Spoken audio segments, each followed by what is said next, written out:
Picture this. You're dating someone. Everything feels magical. Every call makes you smile. Every text gives you butterflies. You start to believe. Finally, this is real. And then suddenly they vanish. No warning. No fight. Just silence. You keep checking your phone. Every notification makes your heart race. But it's never them. And slowly you start questioning yourself. Did I say something wrong? Did I push too hard? Or was I never enough? Days turn into weeks. You try to move on. And then, boom, out of nowhere, a casual text appears. Hey stranger. Or maybe a random meme. As if nothing ever happened. And in that moment, your brain freezes. Part of you feels relief. Finally they're back. They must have missed me. Another part feels anger. How dare they act like nothing happened? But here's the trap. Most people right here make the biggest mistake of their lives. They rush back in. They reply too fast. They think this is a second chance. And that mistake, it costs them months, sometimes years of emotional pain. Because listen carefully, when avoidants come back like nothing happened, it's not about love. It's not about missing you. It's about testing you. It's about control. It's about seeing if you're still waiting, still available, still desperate for their crumbs. And unless you know exactly how to respond in this moment, you will repeat the cycle again and again. So if you've ever been ghosted, ignored, and then suddenly pulled back in, this video will change the way you see everything. Stay with me till the end, because what I'm about to reveal will completely shatter everything you thought you knew about avoidance, and finally give you the power back. Let's get brutally honest. The second that avoidant drops that casual "hey stranger" text, most people's hearts explode with hope. They think, finally they missed me. They realized I was special. This is my chance to fix everything. But listen carefully. This is the most dangerous lie you can tell yourself. Your mind, after weeks of silence, is starving. It's like being in the desert without water. And when you're dying of thirst, even a single drop feels like salvation. That tiny text, that's the drop. And your brain immediately screams, yes, they care. I matter. But here's the shocking truth. No, they didn't miss you. No, they didn't suddenly realize your worth. And no, this isn't some magical second chance. It's bait. Avoidants don't return out of love. They return out of habit. They come back to check if the door is still open, if you're still waiting, if you're still desperate enough to let them in without question. And here's the part most people refuse to admit. You want to believe their return is love, because the truth is too painful. Because if it's not love, then it means all that waiting, all that crying, all that replaying conversations in your head was for nothing. And facing that reality hurts more than the lie. But wake up. This is the conflict you're trapped in. You want connection. They want control. You want love. They want reassurance. You want a future. They want to know they can vanish, return, and you'll still be there. And here's the brutal part. Every time you accept them back with open arms, you don't win them. You train them. You teach them that ghosting is safe. You teach them that they can disappear, come back casually, and you'll reward them with your time, your energy, your body, your soul. So let me hit you with the question nobody dares to ask. Are you really okay being someone's backup plan? Their just in case, their safety net? Because if you don't face this truth now, you'll spend years stuck in the same cycle, thinking it's love, when in reality, it's nothing but a test you keep failing. Here's the truth. Most people don't want to face. When avoidants come back like nothing happened, it's not romance. It's a power game. Think of it like this. Imagine a scientist running an experiment on a lab rat. They press a button. Food appears. Press again. No food. Press again. Suddenly food shows up. What happens? The rat keeps pressing. Harder and harder. Confused. Desperate. Addicted to the unpredictability. That's exactly what avoidants are doing to you. Their disappearing act is the no food. Their random return is the food drop. And every time you respond with excitement, every time you forgive instantly, you're proving that the experiment works. They don't need to give you consistency, they just need to give you enough crumbs to keep you hooked. And let me drop the uncomfortable fact that will change how you see everything. Avoidants don't come back because they miss you. They come back because they want to know if you're still under their control, if their silence still has power over you, if their reappearance still makes your heart race. It's not about love, it's about ego. They want to know, even after vanishing, do I still own space in your mind? Do I still dictate your emotions? That casual hey is not a gesture of affection, it's a leash to see if you'll sit, wag your tail, and welcome them back without consequences. And here's the darkest part. The more you accept them, the less they respect you. In their mind, every instant forgiveness confirms that you're not high value. You're predictable, available, replaceable. So understand this, when they come back casually, it's not a reunion. It's not a fairy tale. It's a control test. And every time you fail that test, you lose more than just dignity. You lose leverage, you lose power, you lose yourself. This is the harsh truth. Once you see their return for what it really is, a game of control, you'll never look at that "Hey stranger" text the same way again. If you really want to understand why avoidants vanish, and then crawl back like nothing happened, you need to look beneath the surface, straight into their psychology. Let's start with attachment theory. Avoidants aren't bad texters. They're not just busy, they're wired to run. The moment closeness starts building, their nervous system flips into panic mode. Intimacy feels like danger. Vulnerability feels like weakness. So what do? They vanish. They ghost. They disappear. Not because they don't see your value, but because closeness feels like a trap to them. But here's the sick part. Avoidance doesn't end with running. It works in cycles. Pull away, disappear, return, casual, repeat. It's called intermittent reinforcement, and it's the same psychology casinos use to keep gamblers glued to slot machines. Random wins, random losses, and your brain becomes addicted to the unpredictability. That's why one lazy text like "Hey stranger" can feel more powerful than weeks of affection. It's the unexpected hit, and your brain craves the next one. But there's another layer. Evolutionary psychology. Avoidants are constantly, often subconsciously, testing your value. They want to know, did you rise while they were gone? Or did you stay stuck? Did you become more attractive, more confident, more independent? Or are you still frozen in the same place, waiting for their return? Because here's the brutal truth. If you leveled up, their little test backfires. Suddenly you look stronger, brighter, untouchable.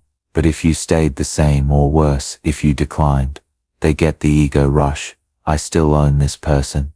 I can disappear and reappear, and nothing has changed. That's the ugly game. Their return isn't about connection.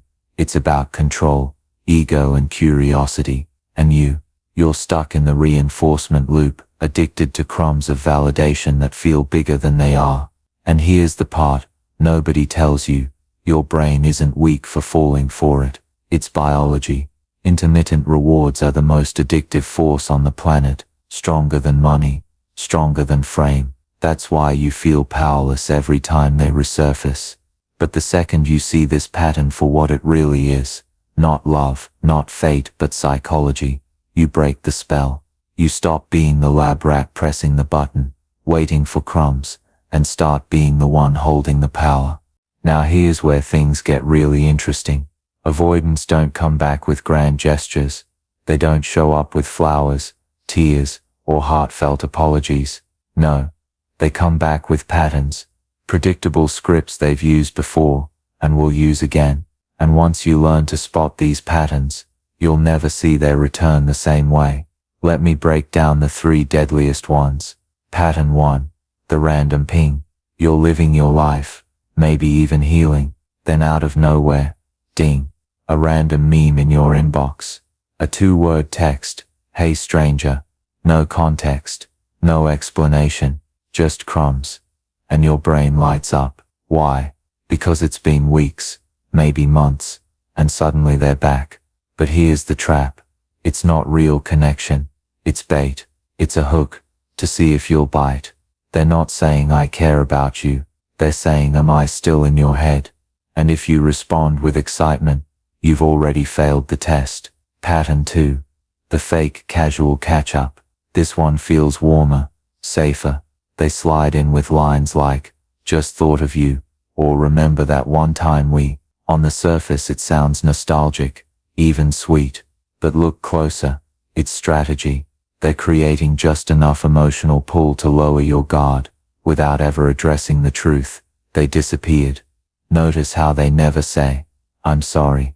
Notice how they avoid accountability. Why?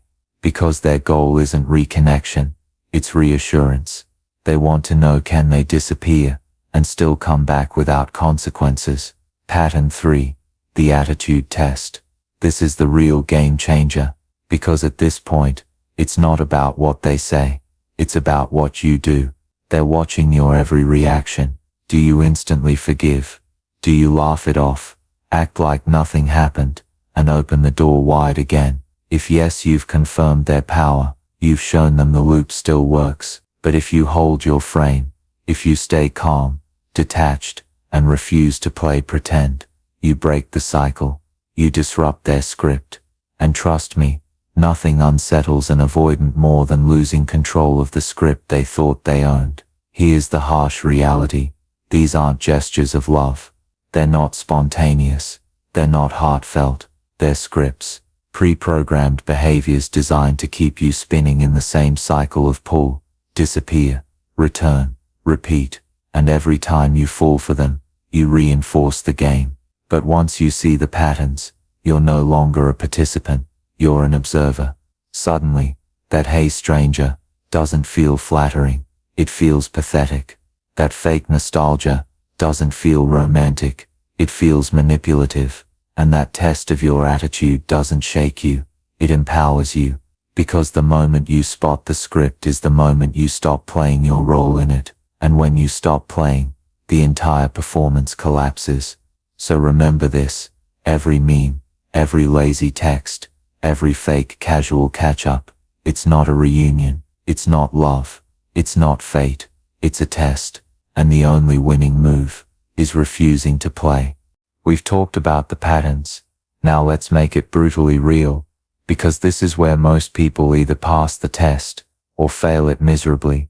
And trust me, once you see these examples, you'll recognize exactly where you've slipped before.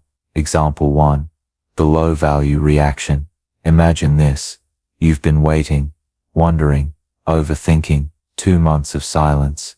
Then out of nowhere, ding, a single word, hey. Your heart leaps. Suddenly you're smiling at your phone, fingers flying. Oh my God, I've missed you. How have you been? We should catch up. You don't even realize it. But in that moment, you've surrendered all your power. You're overexcited, forgiving instantly, and already chasing. And what message does that send? That they can disappear without explanation, stroll back whenever they feel like it, and still find you right there, open arms. Zero standards. To them it's confirmation. I can vanish and still own their emotions. Example 2. The high value reaction. Now flip the script. Same text. Hey, but this time you don't jump. You don't even flinch. Hours pass before you respond. And when you do, it's calm, neutral, even slightly detached.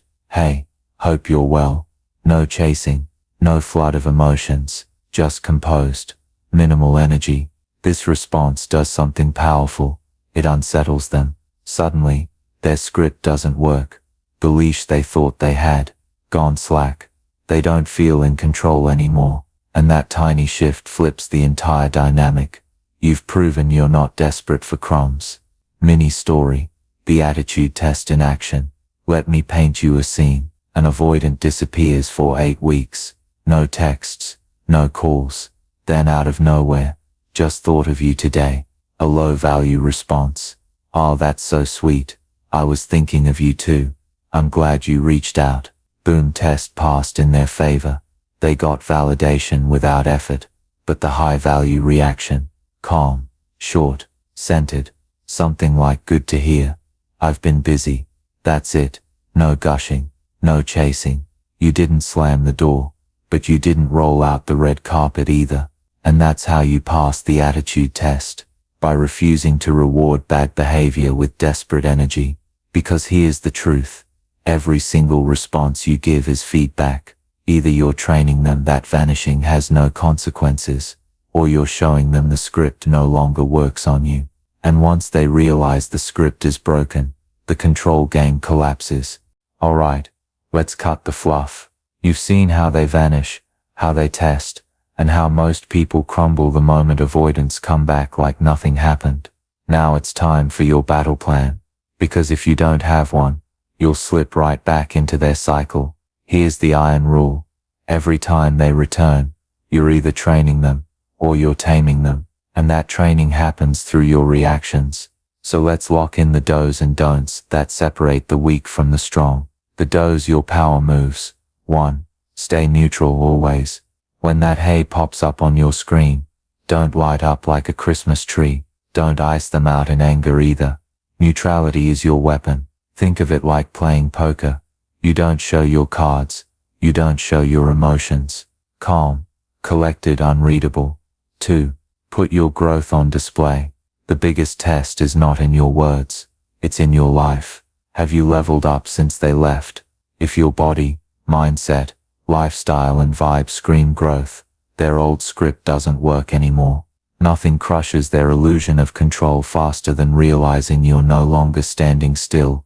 You've upgraded. 3. Keep it short. Keep it sharp. If you respond, do it like a boss. Crisp, few words. Hey, hope all's good. That's enough. Don't pour paragraphs. Don't explain your life story. Don't try to catch up. Power lives in brevity. Every extra word is energy you're gifting away for free. The don'ts, the traps that kill you. 1.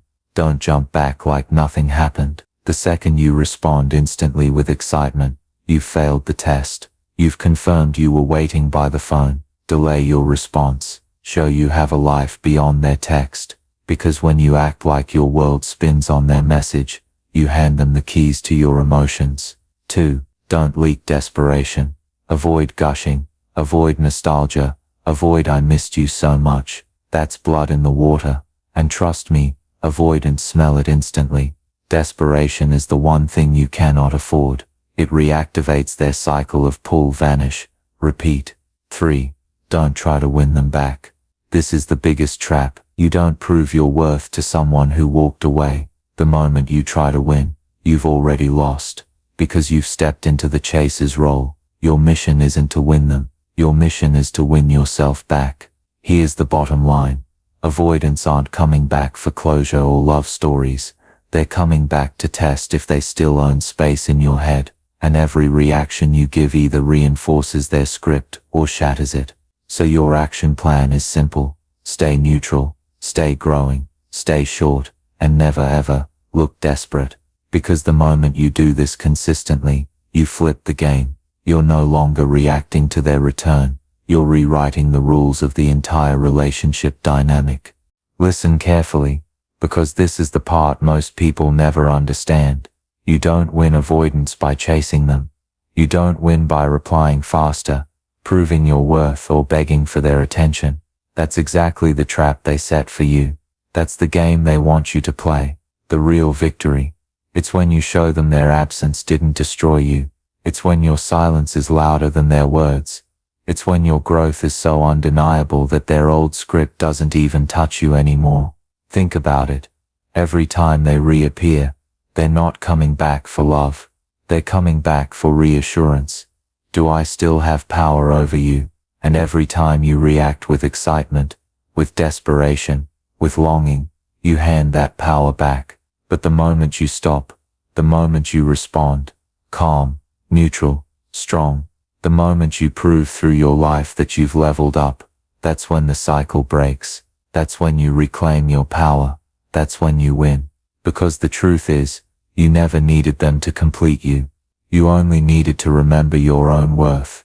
And when you finally stop chasing, stop explaining, stop proving, You stop being their option and start becoming your own priority. So the next time they text you like nothing happened, remember it's not about getting them back. It's about getting yourself back. That's the ultimate win. And if this message hit you, if you felt that shift inside you, then don't just click away. Do something powerful right now. Hit that like button, drop a comment, sharing your story, and subscribe to this channel. Because this is just one piece of the puzzle. And in the next videos I'm going to take you even deeper into the psychology of love, power, and self-worth. Don't just watch, be part of this movement.